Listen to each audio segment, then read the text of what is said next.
Hello everyone, welcome you all at Lokesh sir unlimited study zone. So बच्चों solve कर रहे हैं हम लोग, डिस्कशन कर रहे हैं टेस्ट पेपर सर्किल का।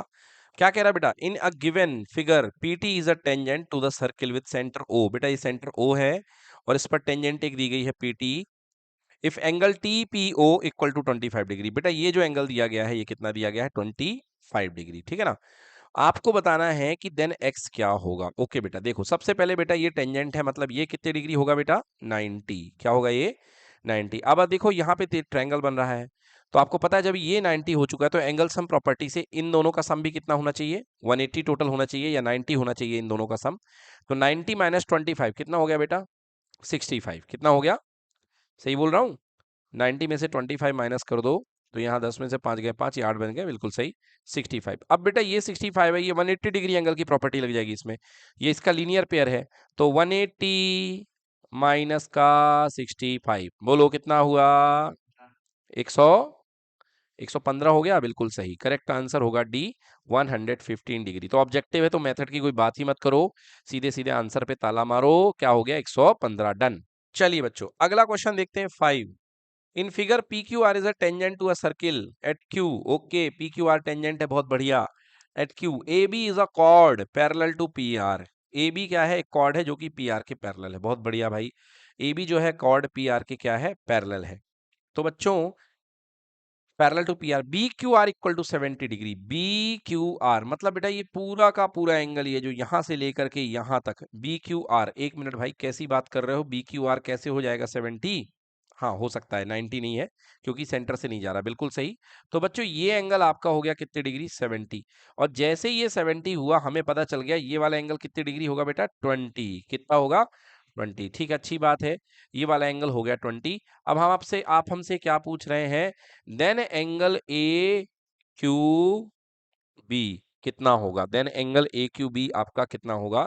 तो यहां पर जानने की कोशिश की जा रही है कि एंगल ए क्यू बी, ये ए है, ये क्यू है और ये वाला बी है। मतलब बच्चों हमको ये वाला एंगल बताना पड़ेगा कि ये एंगल कितना होगा। ठीक है ना? ठीक है, चलिए भाई इसको बताने की कोशिश करते हैं। इन figure P Q R is a tangent. तो पी क्यू आर तो टेंजेंट है, ये तो हमको पता चल ही चुका है।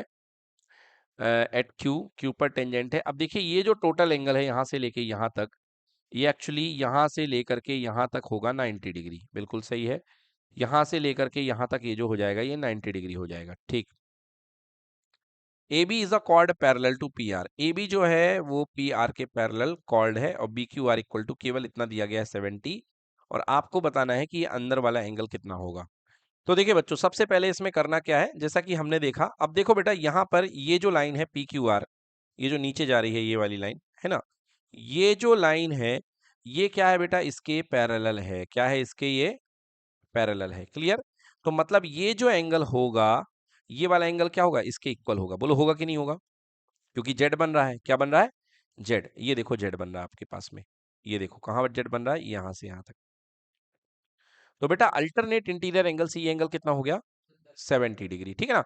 अब बेटा एक अल्टरनेट सेगमेंट थ्योरम होती है। अल्टरनेट सेगमेंट थ्योरम क्या होती है? जैसे ये अपने पास में कोई टेंजेंट है ना, सॉरी सर्किल है, और इसमें कोई इसको टच कर रहा है इस तरीके से, और ये अपने पास मान लो ये अपने पास में एक कॉर्ड इस तरीके से, ये कॉर्ड है, ये एंगल सबटेंड कर रही है। ठीक है ना? ये कॉर्ड इस तरीके से एंगल सबटेंड कर रही है दो, इस जगह पे, ये इधर पे, ये इस तरीके से एंगल। तो बेटा जो ये वाला एंगल होता है ना, ये वाला एंगल वो इस एंगल के इक्वल होता है। इसको बोलते हैं अल्टरनेट सेगमेंट थ्योरम। तो अगर ये 70 है तो ये भी क्या होगा? 70। ये 9th क्लास का कंसेप्ट है बच्चों, बट यूज होगा, है ना? याद रखिएगा ये अल्टरनेट सेगमेंट थ्योरम है। अगर ये 70 होता है तो ये दूर वाला भी क्या होता है? 70 होगा। अगर ये 50 होगा तो ये दूर वाला भी क्या होगा? 50 होगा। दूर वाला मतलब जो इससे चिपका नहीं है, दूर वाला। तो इससे ये चिपका है तो इस पे कोई एंगल नहीं, इससे ये चिपका तो इस पे कोई एंगल नहीं, ये वाले पर जो एंगल बनेगा 70। तो बेटा अगर ये 70 है तो ये भी कितना हो जाएगा बोलो? 70। अच्छा ये 70 इसको देख के हुआ, याद रखना है, अल्टरनेट सेगमेंट में इसको देख करके ये 70 हो जाएगा। अब लगा दो एंगल सम प्रॉपर्टी, तो 70 plus unknown angle equal to 180 degree. तो 70 plus X equal to 180। So x equal to 180 minus 140 कितना हो गया बेटा? 40 डिग्री। नोट करिए आंसर होगा इसका बी, 40 डिग्री। देखिए बच्चों अगला question. In figure P Q is a cord. Okay भाई साहब, पी क्यू सबसे पहले आपके पास में एक कॉर्ड दी गई है। Okay, with centre O and P T is the tangent. बेटा पी टी इस पर क्या है? टेंजेंट है। पी टी इस पर टेंजेंट है। If angle Q P T equal to 60 degree. बेटा ये एंगल जो आपको दिया गया है, ये कितना दिया गया है? 60 डिग्री। बहुत अच्छी सी बात है, ये एंगल 60 डिग्री है ना। And find angle P R Q. बेटा आपको क्या फाइंड करना है? P R Q. चलिए मैं यहाँ बातों बातों में आपको सॉल्व करा देता हूँ, ज्यादा कुछ लिखूंगा नहीं, लिखने का कार्यक्रम आप लोग संभालिएगा। बेटा देखो, आप जानते हो कि बेटा ये टेंजेंट जो होती है, टेंजेंट जो रेडियस पे परपेंडिकुलर होती है, तो अगर 60 यहाँ कट लिया तो बोलो यहाँ पर कितना बचेगा? 30। बोलो हाँ है ना। अब ये देखो बेटा, ये अपने पास में क्या है? ये भी रेडियस है। बोलो ऐसा नो। और ट्रायंगल बन गया तो पता है कि इक्वल एंगल के सामने की साइड्स के इक्वल एंगल होते हैं, तो ये 30 हुआ तो ये भी क्या हुआ? 30। क्योंकि आइसोसेलेस ट्रायंगल की प्रॉपर्टी होती है कि अगर साइड्स इक्वल होते हैं तो उनके अपोजिट एंगल भी क्या होते हैं? इक्वल। बोलो पक्की बात। चलो ठीक है बेटा। अब देखो, अगर ये 30 है तो 30 प्लस 30 कितना? 60। तो ये कितना हो गया बेटा? 120। कितना हो गया? 120। क्लियर कि नॉट क्लियर? तो 120 ये है, तो आपको पता होना चाहिए बेटा कि अगर ये 120 है तो सामने वाला एंगल भी बिल्कुल इसके इक्वल आता है। सामने वाला एंगल भी क्या होता है? बिल्कुल इसके इक्वल आता है। कैसे इक्वल आता है? आ जाओ देख लेते हैं। बेटा ये 120 है, अगर आप इसका इन द सेम सेगमेंट अगर आप एंगल बनाएंगे इस तरीके से, तो आपने 9th क्लास में पढ़ा था कि सेंटर पर बनने वाला एंगल जो होता है, ये सेंटर पर बनने वाला अगर ये थीटा है तो ये 2 थीटा होता है, जस्ट डबल होता है। क्लियर कि नॉट क्लियर? तो मतलब अगर यहां पर 120 बन रहा है तो इसका हाफ बनेगा। बोलो कितने डिग्री? 60 डिग्री। कितने डिग्री? 60 डिग्री। बनेगा कि नहीं बनेगा? अरे भूल गए क्या? सेंटर पर बनने वाला एंगल डबल होता है। तो अगर ये 60 होगा तो ये कितना होगा? 120। कितने डिग्री होगा? 120। तो क्लियर, यहां पे अगर 120 है तो यहां पर कितना बनेगा? 60। अब देखिए, यदि आप इसको देखें, इसका नाम ए ले लें, तो ए पी आर क्यू, कुछ इस तरीके से देखिए। ए के अपोजिट में क्या बैठा हुआ है बेटा? क्यू बैठा हुआ है। क्या बैठा हुआ है? क्यू। ये ऊपर ए बैठा हुआ है और यहाँ पर क्या बैठा हुआ है? क्यू। और ऐसा क्वाड्रिलेटरल जिसके चारों कोने सर्कल के ऊपर हों, ऐसे क्वाड्रिलेटरल को हम बोलते हैं साइक्लिक क्वाड्रिलेटरल। क्या बोलते हैं? साइक्लिक। तो बेटा ए आपको मिल चुका है 60, और साइक्लिक क्वाड्रिलेटरल की प्रॉपर्टी होती है कि अपोजिट एंगल का सम कितना होता है? 180। तो angle A plus angle Q equal to कितने डिग्री होगा? 180। तो ए आपका 60 कट लिया, तो एंगल, सॉरी क्यू की जगह मुझे आर लिखना था बच्चों, गलती से क्यू लिख दिया, यहाँ पे आर कर लो। तो angle A plus angle R equal to हो गया 180। So angle R equal to 180 minus 60, बोलो कितना हो गया? 120। क्लियर हो गया? और डायरेक्टली आपको बता दूं, जितना ये आएगा उतना ही ये आएगा। ठीक है, ये हो गया डन। चलिए बच्चों, अगला क्वेश्चन करते हैं भाई। क्या कह रहा है ये? In the figure O is the centre दिख रहा है of the circle P Q. P Q is a chord दिख रही है ना। P Q is a chord and tangent P R. Tangent P R, tangent की बात हो गई है, पी आर है, ये एंगल 50 डिग्री निकाल दिया। P tangent P are makes an angle 50 degree with P Q. 50 degree P Q के साथ बना रही है। तो अगर बेटा ये 50 डिग्री बना रही है तो बोलो ये वाला एंगल कितने डिग्री होगा? 40 डिग्री। कितने डिग्री?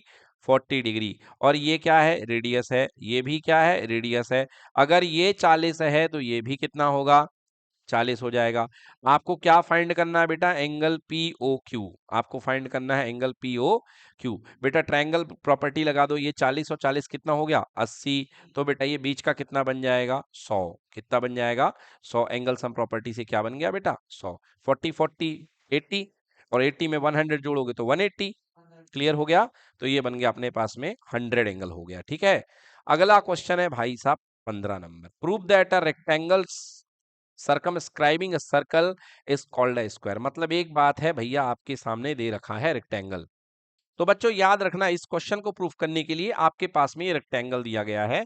मतलब आपको स्टार्ट करना पड़ेगा A B equal to D C और B C equal to A D, है ना। नंबर 1 रिजल्ट ये ले लेना है, और आपको B C equal to A D ले लेना है नंबर 2। और इन दोनों को लेकर के आपको क्या प्रूफ करना है कि ए बी जो है कुछ भी करके बी सी के इक्वल ले आओ। अगर ये साइड इसके इक्वल आ गई तो चारों आपस में क्या हो जाएंगी? इक्वल। क्लियर हुआ कि नहीं हुआ? अरे भैया ये x है, ये आपकी y है। अगर आप कैसे भी करके आपने x equal to Y proof कर दिया तो मतलब सब आपस में बराबर हो गई, मतलब क्या हो जाएगा? स्क्वायर हो जाएगा। क्या हो जाएगा? ये स्क्वायर। अब इसके बाद आप जो अपना एनसीईआरटी वाला मेथड है अप्लाई कर दीजिए। चलिए नेक्स्ट देखिए क्वेश्चन नंबर 16 डाउट है। In the figure circle is inscribed, circle inscribe किया गया है ट्रायंगल एबीसी में, touches the circle AB BC CA at the point DEF respectively. If the length of the side AB BC CA, बेटा एबी की length in लोगों ने दे दी है 12, कितनी दे दी है 12, एबी की लेंथ 12 है, बीसी की लेंथ बेटा 8 है, बीसी की लेंथ आपके पास में कितनी है 8 है, एंड इसकी लेंथ बेटा जो है 10 है, एसी की लेंथ अपने पास में कितनी है 10 है। Find the length of AD, okay, BE and CF. अब कहा जा रहा है आपसे कि एडी बीई और सीएफ की लेंथ फाइंड करो। चलो भाई, तो एक काम करते हैं, हम यहाँ पे एडी की लेंथ मान लेते हैं एक्स। तो अगर ये एक्स है तो ये भी क्या होगा, एक्स ही होगा, होगा कि नहीं होगा। और ये एक्स है तो ये अपने पास में एक्स हो गया, और इस वाले पार्ट को आप मान लो बेटा वाई मान लो, कि क्या मान लो, इसको वाई मान लिया आपने। तो ये वाला पार्ट जो हो जाएगा ये क्या हो जाएगा, ये वाला पार्ट भी हो जाएगा वाई। क्लियर हुआ कि नहीं हुआ। और अगर ये वाला पार्ट वाई हो गया तो ये वाला पार्ट बनेगा 8 minus Y, 8 minus Y. Clear, ठीक है ना। ये वाला पार्ट अपने पास में बन जाएगा 8 माइनस वाई, और ये वाला जो हमारे पास में पार्ट है ये भी, ये जो अपने पास में है ये बनेगा 10 माइनस एक्स। क्लियर हो गया। अब आपको क्या चाहिए है, आपको तीनों डिस्टेंसेस ये एडी बीसी सब फाइंड करना है इस तरीके से। तो अब देखिए क्या कह सकते हैं, पहला इक्वेशन क्या बनेगा आपके पास में, पहला इक्वेशन आपके पास में ये बन जाएगा कि ये x plus Y equal to 12, because total length इसके पास में कितनी है 12 है।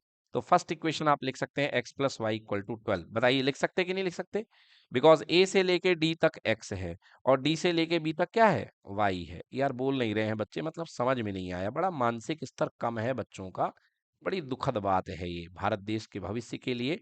ए से लेके डी और डी से लेके बी तक का सम ए बी होता है बेटा। तो ए से लेके डी तक की हमने लेंथ एक्स ली है और डी से लेके बी वाई ली है। तो ये ए बी कितना दिया है बेटा, क्वेश्चन में ए बी 12 दिया है। अभी भी समझ में आया कि नहीं आया, नहीं आया जवाब तो बड़ी मुश्किल है, फिर से करेंगे एक बार प्रयास। एक आदर्श शिक्षक वो है जो आ गया, इसी बात पे आ गया, जवाब आया एक का आ गया, बहुत बढ़िया बात है। परम प्रसन्नता के साथ शिक्षक महोदय आगे बढ़ते हुए x plus Y equal to 12। अब आगे बेटा करते हैं, अगली लेंथ क्या ले लो भैया आप, अगली लेंथ आप ले लो यहाँ पे, ये देखो ये जो लेंथ है आपके पास में C से लेके F और C से लेके E क्या होगा, नहीं आया समझ में, वेदांत ने नहीं कहा इक्वल होगा। बेटा C से लेके F और C से लेके E इक्वल नहीं होगा क्या, तो बोल दिया करो बेटा हाँ सर इक्वल होगा, मेरे बोलने के पहले जवाब आ जाए तो मजा आए। तो भैया सी से लेके एफ, सी से लेके ई इक्वल होगा, मतलब आप लिख सकते हो कि C F equal to C E, अर्थात 10 minus X equal to 8 minus का वाई। तो यहां से ये देखिए क्या बन जाएगा, एक्स को यहां भेज दो, एक्स और minus X minus Y equal to 10 minus 8 हो जाएगा यहाँ पे, यानी X minus Y equal to 2, बिल्कुल सही दूसरा रिलेशन। अब आपके पास में दो संबंध आ चुके हैं, इसे नंबर 2 दोनों को सॉल्व कर लीजिए। X plus Y equal to 12 and X minus Y equal to 2। ये 12 है ये 2 है, दोनों को ऐड करिए, ये 2x हो गया, ये कैंसिल, 12 और 2 कितना हो गया 14, तो x का मान कितना आ गया 7, और y का मान निकाल लीजिए, तो y इक्वल टू 12 माइनस 7 आ जाएगा, y इक्वल टू आ गया 5। अब सारी डिस्टेंस आपके हाथों में, तो देखिए x का मान है 7 और y का मान है 5, तो ये बन गई आपके पास में 7 और y का मान कितना है 5। तो ये 7 है तो ये भी कितना है 7 है, और ये 5 है तो ये भी कितना है 5 है। आंसर को रेड कलर से लिखा जाए, फरमाइश आई हुई है भाई साहब, 7 हो गया ये, और ये हो गया 5, ये भी 5 और ये हो गया 7। हाँ अब 10 में से 7 चले जाएंगे बेटा तो 10 माइनस 7 ये वाली लेंथ 3 हो जाएगी, और 8 में से 5 चले जाएंगे, या वैसे डायरेक्टली देख लो तो ये क्या हो जाएगा 3। तो जो जो आपसे मांगा गया है, क्या मांगा गया है एडी, तो एडी आपके पास देखो भैया, एडी एक्स था यानी कि 7 है, बीई मांगा गया है यानी वाई था, तो बीई आपका जो है वाई इक्वल टू आपके पास में 5 आ गया, और इसके बाद में सी एफ मांगा गया है, तो सी एफ ये बैठा हुआ है तो 3 है सी एफ। तो भैया 753 जोड़ी मिलाएंगे, 753, एक्स की वैल्यू 7, वाई की वैल्यू 5, जेड की वैल्यू 3, बिल्कुल सही 753 सेंटीमीटर, करेक्ट आंसर, डन। चलिए अगला क्वेश्चन, भाई ये क्वेश्चन बहुत इंपॉर्टेंट है, इतने बार इस साल में टकरा चुका है कि अब तो मेरे को कहने में कह देना चाहिए कि ये इस साल एग्जाम में आ रहा है, इतने बार ये आ चुका है। आइए कैसे करते हैं, देखिए इसमें भैया आपके पास में सबसे पहले आप जो है यहां पर आप इसे मान लीजिए एंगल नंबर 1 और इसे मान लीजिए एंगल नंबर 2। ये 1 है, ये 2 है। ओके। एंगल एओबी की बात करी जा रही है कि एंगल एओबी जो है अपने पास में वो 90 डिग्री होगा, ये आपको प्रूफ करना है। और इसे आप ले लें एंगल नंबर 3 ले लें, इसे एंगल नंबर 4 ले लें, ठीक है ना। तो इसे एंगल 3 ले लें या इसे एंगल 4 ले लें, या पहले आप एक काम, हाँ चलो कोई बात नहीं, इसे 3 ले लो और इसे आप 4 ले लो, ठीक है ना। सर इसे आप क्या यू भी डब्ल्यू एक्स नहीं मान सकते? बिल्कुल मान सकते हो बच्चों, आप इसे यू भी डब्ल्यू एक्स भी मान सकते हो, कोई प्रॉब्लम नहीं है। अब चलिए देखिए आपके पास में जो ट्रायंगल बन रहा है, एक्सटर्नल पॉइंट ए बन रहा है। आप जानते हैं जब एक्सटर्नल पॉइंट ए में जब आप थ्योरम लगाते हैं तो आपके पास में आता है ए पी इक्वल टू ए सी। मतलब यहाँ पे जो दो ट्रायंगल आपके पास में बनेंगे, कंस्ट्रक्शन कर देंगे, ए ओ से लेकर सी को ज्वाइन कर देंगे, तो ये एंगल भी 90 हो जाएगा और ये एंगल भी 90 हो जाएगा। तो आरएचएस लगा करके आप शो कर सकते हैं क्या कि ये दोनों एंगल क्या होते हैं, इक्वल होते हैं। सो बाई सीपीसीटी पहली चीज आपके पास में आएगी, एंगल 1 इक्वल टू एंगल 2। बोलिए क्लियर है? अब आप दोनों एंगल को दोनों इक्वल मान दिए हैं, अगर डर लग रहा है तो दोनों को एक्स ले लें तो और मजा आ जाएगा, क्योंकि दोनों आपने एक्स मान लिए कि भैया तुम दोनों इक्वल तो हो ही, इसलिए आज से तुम लोग का नाम एक्स पड़ गया, दोनों खुश। सिमिलरली बेटा नीचे भी सीपीसीटी लगेगी, ये जो ट्रायंगल आपके बनेंगे दो, एक बनेगा ये वाला 90 वाला और एक बनेगा ये 90 वाला, वही फर्स्ट डेरिवेशन में सीपीसीटी लगेगी, दोनों ट्रायंगल कॉन्ग्रुएंट हो जाएंगे और सीपीसीटी से आप लिखेंगे एंगल 3 इक्वल टू एंगल 4। एक काम करो, एंगल 3 और 4 दोनों इक्वल है, इनका नाम ले लो वाई। ठीक है ना। मतलब बेटा क्या फायदा हुआ, ये भी एक्स है और ये भी एक्स है और ये भी वाई है और ये भी वाई है, ठीक है। अब देखिए भैया क्या हो रहा है यहाँ पे, ये देखो इस तरीके से लाइन पैरेलल आ रही है, ठीक है। ये लाइन अपने पास में पैरेलल आ रही है, तो आपको पता है कि on the same side of interior angle जो सम होता है वो कितना होता है, 180 होता है। तो बेटा ये 2x हो जाएगा और ये क्या हो जाएगा, 2y, को interior angle of the same side. तो यहां से पैरेललिटी की प्रॉपर्टी से 2x प्लस 2y का जो सम आएगा वो कितना आ जाएगा बेटा, 180। 2 कॉमन लेकर के काट दो, 2x plus Y equal to 180, यानी कि x plus Y equal to कितना हो गया, 90। ठीक है, मतलब x प्लस वाई अपने पास 90 हो गया, बहुत बढ़िया। अब आ जाइए ट्रायंगल ए ओ बी में, तो in triangle A O B, in triangle A O B में कौन सी लगा दीजिए, by angle sum property. Angle sum property से तीनों एंगल का सम कितना होगा, 180 डिग्री। मतलब एंगल ए ओ ए सी, जिसको आप x ले लो, plus angle A O B, वही जिसकी आपको जानकारी निकालनी है, plus angle O B A यानी कि y इक्वल टू कितने डिग्री बच्चों, 180 डिग्री। आप x और y का सम पहले ही 90 यहां फाइंड कर चुके हो, तो x और y के जोड़े की जगह आप पुट कर दो 90, angle A O B plus 90 equal to 180। तो भैया ए ओ बी जो आपके पास बनेगा वो बनेगा 180 माइनस 90, बोले तो 90। यही आपको प्रूफ करना था, हैंस प्रूव्ड, डन। चलिए अगला डाउट आया है भाई साहब 19 का पहला पहला क्वेश्चन है। क्या पूछ रहा है भाई, हम तो सीधे क्वेश्चन पे जाएंगे यार, ये तुम लोग इतना सारा डायग्राम बनाते हो उससे हमें कोई ज्यादा दिक्कत नहीं है, क्योंकि वैल्यू बेस रहता, मेन इसमें क्वेश्चन रहते हैं। In the given figure find angle R O Q. कहाँ हो आर ओ क्यू, तुम कहाँ हो, दिखाई नहीं दे रहे हो, अब दिख गए हो। एंगल आर ओ क्यू, अरे भाई ये तो हमने अभी ही किया था थोड़ी देर पहले ऐसा क्वेश्चन। आइए इसको करते हैं, एंगल आर ओ क्यू की हमको वैल्यू चाहिए है, ठीक है ना। ठीक है, ये एंगल आपने हमें दे रखा है 30 डिग्री, ये एंगल हमें देख रखा है 30 डिग्री। तो बच्चों आपको पता है कि ये 30 डिग्री ये एक्सटर्नल टेंजेंट से एंगल है, और हमने बताया था बेटा कि ये देखो क्या होता है कि ये टेंजेंट पर 90 डिग्री है, मतलब यहाँ वाला एंगल कितना पड़ेगा, 90, और यहाँ वाला एंगल कितना पड़ेगा, 90। तो ये 90 90 180 हो गए, और ये साइक्लिक क्वाड्रिलेटरल है, तो इसका और इसका सम कितना होना चाहिए, 180 डिग्री। थ्योरम भी थी कि इनके अपोजिट एंगल का सम 180 होता है, तो angle O plus angle P क्या होना मांगता, 180 होना मांगता। तो एंगल ओ पता नहीं है, एंगल पी 30 है, इक्वल टू 180। तो पहली प्रॉपर्टी से आ गया एंगल ओ इक्वल टू कितनी डिग्री, 150 डिग्री। तो बेटा ये जो एंगल है आपके पास में, ये कितने डिग्री निकलेगा, 150 डिग्री। बोलो ठीक है। अब 150 डिग्री आ चुका है, हमें क्या चाहिए था, इसी बात करते करते मैं भूल गया, हमें क्या चाहिए था, एंगल आर ओ क्यू, ये वाला छोटा वाला angle, angle R O Q. ओए आई तो गया, यही तो एंगल है, तो पहला आ गया है 150 डिग्री, बिल्कुल सही, देखिए करेक्ट आंसर 150 डिग्री। इसके बाद आपको दूसरा एंगल क्या बोला गया भैया? दूसरा angle angle R Q P, R से लेके क्यू और क्यू से लेकर के पी। चलिए निकाल देते हैं। देखिए आर क्यू पी निकालने के लिए, है ना, आर क्यू पी निकालने के लिए वैसे मैं बता दूं इसका आंसर कितना आएगा। आएगा इसका आंसर 60 डिग्री। कितना आएगा? 60 आएगा कि नहीं आएगा? कि 90 - 15 बिल्कुल सही। 75 बिल्कुल सही बोल रहे हैं, 60 नहीं आएगा।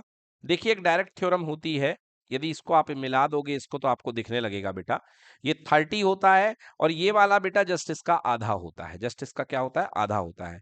तो बेटा ये 30 का आधा हो जाएगा 15, और यहां से लेकर के यहां तक ये 90 रहता है। तो 90 - 15 कितना हुआ भैया? 75 डिग्री। तो ये जो पार्ट एंगल आएगा ये आपका आएगा कितनी डिग्री? 75। अगर आपको ये फाइंड करना है छोटे एंगल, तो ये भी फाइंड करने का इसका तरीका है। ये देखिए दोनों रेडियस इक्वल है, तो अगर ये दोनों इक्वल है तो इनके अपोजिट एंगल भी क्या होंगे? इक्वल हो जाएंगे। तो इसको x ले लो, इसको भी क्या ले लो? x ले लो। Angle sum property, x plus 150 equal to 180। तो बेटा 2x इक्वल टू हो गया 150 माइनस 180 बोले तो 30। तो x इक्वल टू 15 डिग्री। तो बेटा ये वाला एंगल भी कितने डिग्री हो गया? 15 डिग्री। ये वाला एंगल भी कितने डिग्री हो गया? 15 डिग्री। और 15 माइनस कर दो आप बेटा डायरेक्टली 90 में से, तो बाहर कितना आ जाएगा? 75। समझ में आया?